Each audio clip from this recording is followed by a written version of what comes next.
श्रीगुरुभ्यो नमः। हरिः ओं। श्रीमहागणाधिपतये नमः।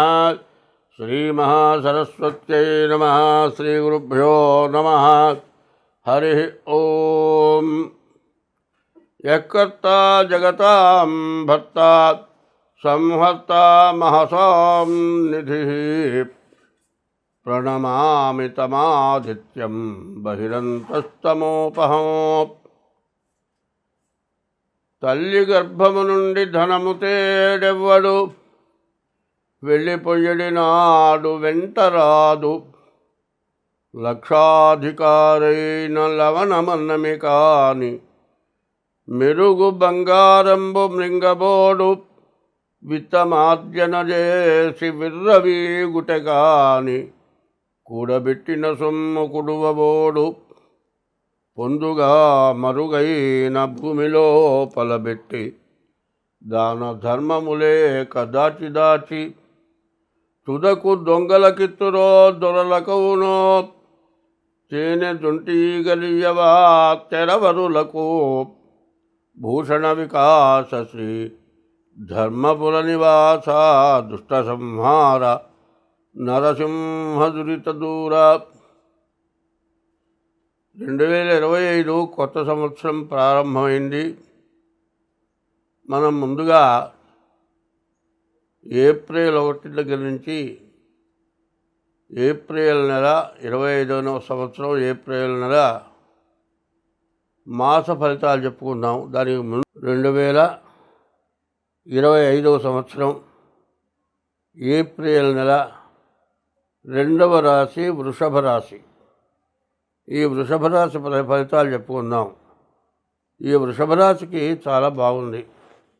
ఈ వృషభ రాశికి మరి 5 గ్రహాలు ఏకాదశంలో ఉన్నాయి.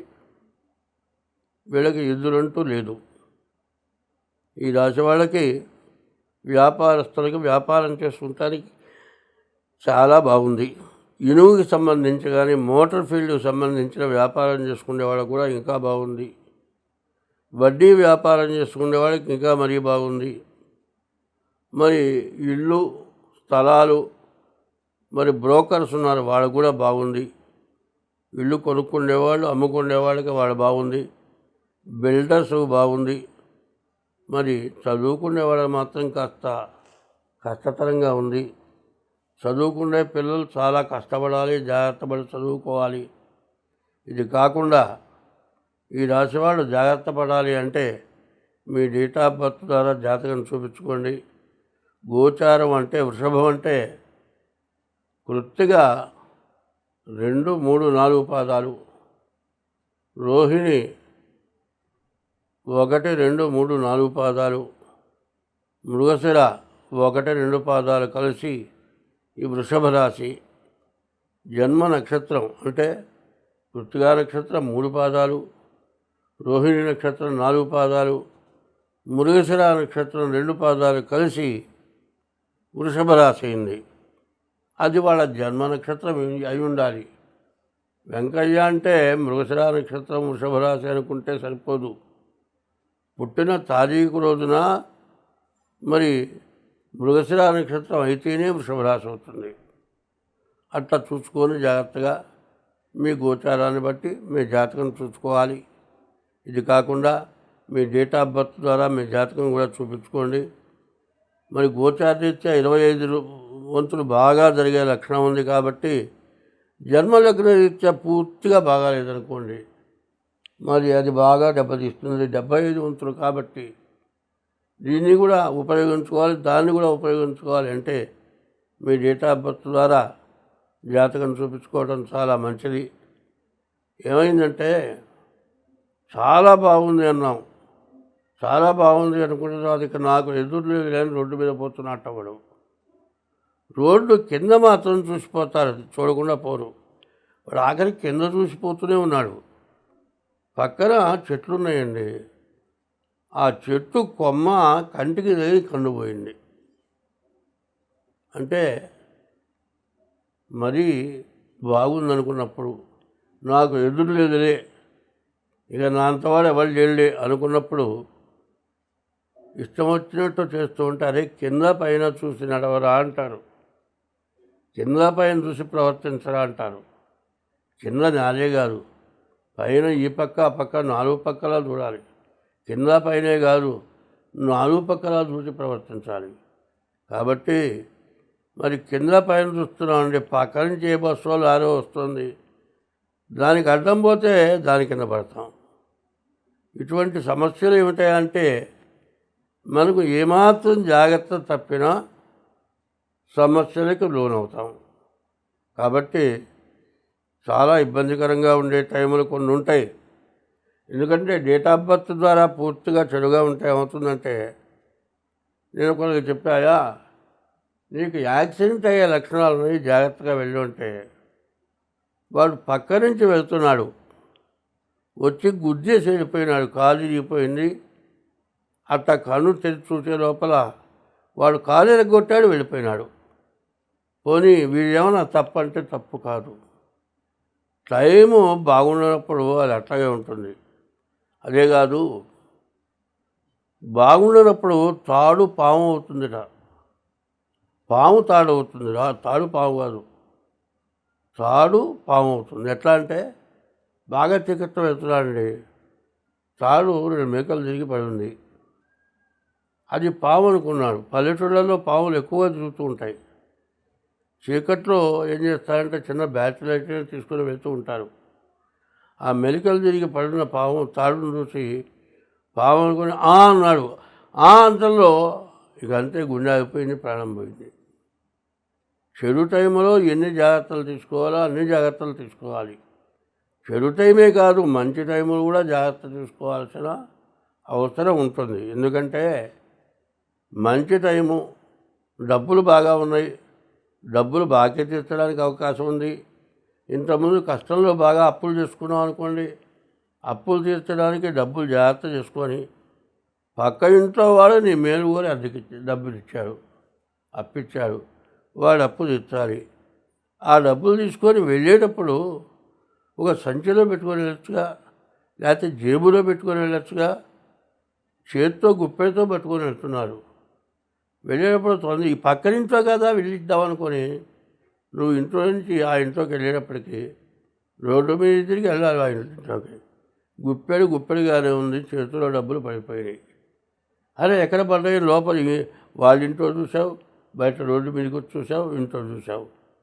నువ్వు వాడు కింద పడ్డాయి, పోయేవాడు ఇంకోటి తీసుకున్నాడు, వెళ్ళిపోయినాడు. నీ బాకీ తీరలేదు. నీ తొందరపాటుతనమే కదా నీ డబ్బులు పోవటానికి కారణం. బాగున్నా కూడా నీ చేతులారా చేసుకునే పనులు కొన్ని ఉంటాయి.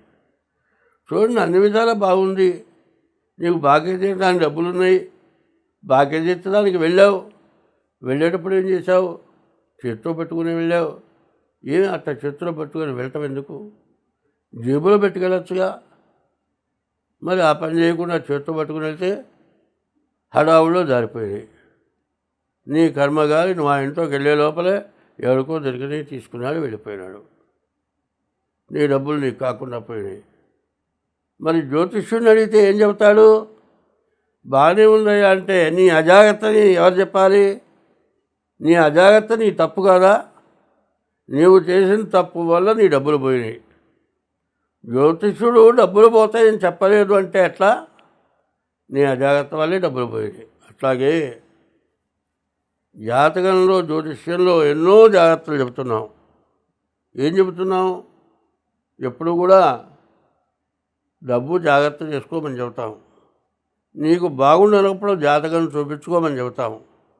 ఆ గ్రహాలు బాగుండకపోతే శాంతి చేయించుకోమని చెబుతాం. గోచారం గ్రహచారం రెండూ ఉన్నాయి, రెండిట్లో కూడా జాతకం చూపించుకొని ప్రవర్తించమని చెబుతాం. కాబట్టి ఈ సంవత్సరం బాగాలేదు కాబట్టి ఎంత బాగున్నదని చెప్పినా మీ జాతకం చూపించుకోవడం చాలా అవసరం. ఒక చిన్న విషయాన్ని చెప్పుకుందాం.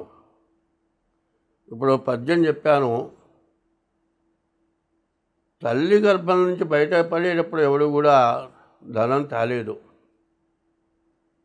చివరికి ఎంత సంపాదించినా, ఎన్ని లక్షలు కోట్లు సంపాదించినా వెళ్ళిపోయేటప్పుడు మాత్రం, ఇక్కడి నుంచి వెళ్ళిపోయేటప్పుడు మాత్రం ఏమి కనీసం కట్టుకున్న గుడ్డ కూడా తీసుకొని వెళ్ళడు.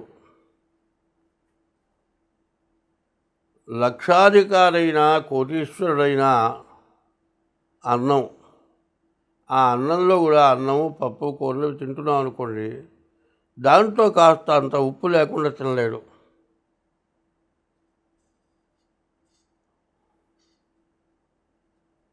పోనీ దాచిపెట్టిన డబ్బులు ఏమైనా తీసుకెళ్తాడా? ఏమీ తీసుకెళ్ళలేడు. దాచిపెట్టిన డబ్బు తీసుకెళ్ళలేడు, వచ్చేటప్పుడు తేలేదు, వచ్చి వెళ్ళేటప్పుడు తీసుకెళ్ళలేదు. కానీ ఆశ, ఈ ఆశ వల్ల ఎన్ని రకాల పాపాలు చేసి ధనాన్ని సంపాదించి ఎంతమందినో బాధలు పెట్టి, ఒక బంగారపు ఒక పెద్ద కొండ ఉందనుకోండి, కొండ మీద కూర్చున్నాడు. బంగారం ఏమైనా తింటాడా? ఏమీ తినలేడు. పోనీ బంగారం కానీ డబ్బు కానీ వాడి దగ్గర ఉందనుకోండి, ఎక్కడ దొంగలు వస్తారో, ఎవరు దోచుకుపోతారో, ఏమవుతుందో నిద్ర లేకుండా తను భయపడుతూ తన చుట్టూతో కాపలా పెట్టుకుంటాడు. అదే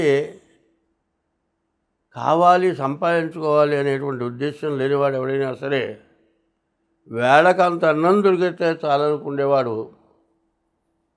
తను ఉంటే తింటాడు, లేకపోతే ఎవరినన్నా పోయి అమ్మ ఆకలి అవుతుంది అన్నం పెట్టమంటాడు.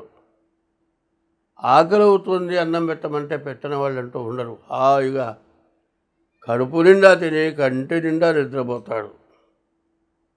వాడికి ఎటువంటి పాపం ఉండదు. మళ్ళీ జన్మంటూ వస్తే మంచి ఉత్తమమైన జన్మ వస్తుంది.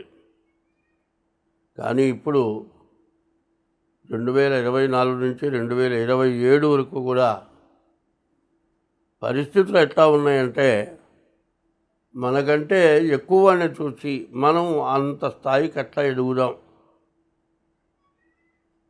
అని ఆలోచన తప్పితే, మనకంటే తక్కువ వాడిని చూసి వాడికంటే బాగున్నాం, మనం తింటూ ఊరి పెడదాం అనే ఆలోచన లేకుండా ఆశ, విపరీతమైన ఆశ, దురాశ, దాంతో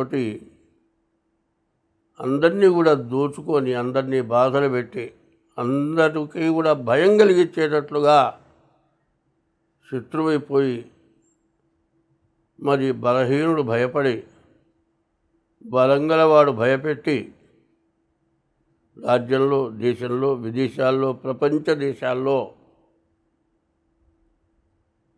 విపరీతమైన ఆశతోటి దోచుకుంటూ ఉంటే, కొంతమంది చిన్నవాళ్ళు, దుర్మార్గుల వాళ్ళు కూడా కొంతమంది కలిసి బాగున్నవాడిని ఎట్టా జయించాలి అని వాడి మీద యుద్ధం చేసి మనకంటే పైన ఉన్నవాడిని నాశనం చేయటం, ఇట్లాంటి పనులు జరుగుతూ దేశమంతా కూడా క్షోభపడి, ఇంతకుముందే మరి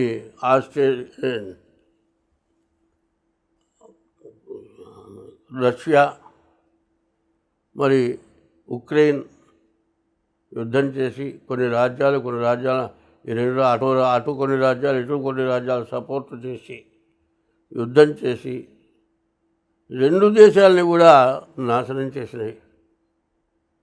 చివరికి ఇంత తిరుగుతూ ఉంటే ఏదైనా రాజీ కావాలంటే ముందు యుద్ధం మానేయండి, రాజీ చేద్దాం అనుకున్నారు. చివరికి కొట్టుకొని వాళ్ళే యుద్ధం మానుకున్నారు. మానుకున్న తర్వాత వచ్చింది ఏమిటంటే నష్టం తప్పితే లాభం అంటూ లేదు. మరి ఇటువంటి దురాశతోటి ప్రజలు, దేశాలు కొట్టుముట్టాడుతూ అందులో అణుబాంబులు, రసాయన బాంబులు ఇట్లాంటివి వేయటం వల్ల ముందు కనీసం వాటి వల్ల విషవాయువులు వచ్చి రకరకాలైన వ్యాధులు వచ్చి, వాయు కాలుష్యం, నీటి కాలుష్యం వచ్చి చాలా ఇబ్బందులు పడుతూ వృద్ధాప్యంలో మరి రోగ నిరోధక శక్తి తగ్గినటువంటి వాళ్ళు తొందరగా మరణించే పరిస్థితులు వచ్చి ప్రపంచమంతా కూడా బాధపడిపోతుంది. ఇంకా ముందు బాధపడటానికి పరిస్థితులు వస్తున్నాయి. కాబట్టి చిన్నవాళ్ళైనా సరే మంచిగా బతకటానికి నేర్చుకొని అందరూ కూడా మంచిగా ఒకళ్ళతో ఒకళ్ళు సత్సంబంధాలు పెట్టుకొని మరి భార్య పిల్లల్ని తల్లిదండ్రులని పక్కనున్న వాళ్ళని అందరూ కూడా బాగుండేట్టుగా మంచిగా బతుకుతూ ఎప్పుడు ఇందాక చెప్పా మరి పద్యం కూడా చెప్పా. ఏమిటా పద్యం అంటే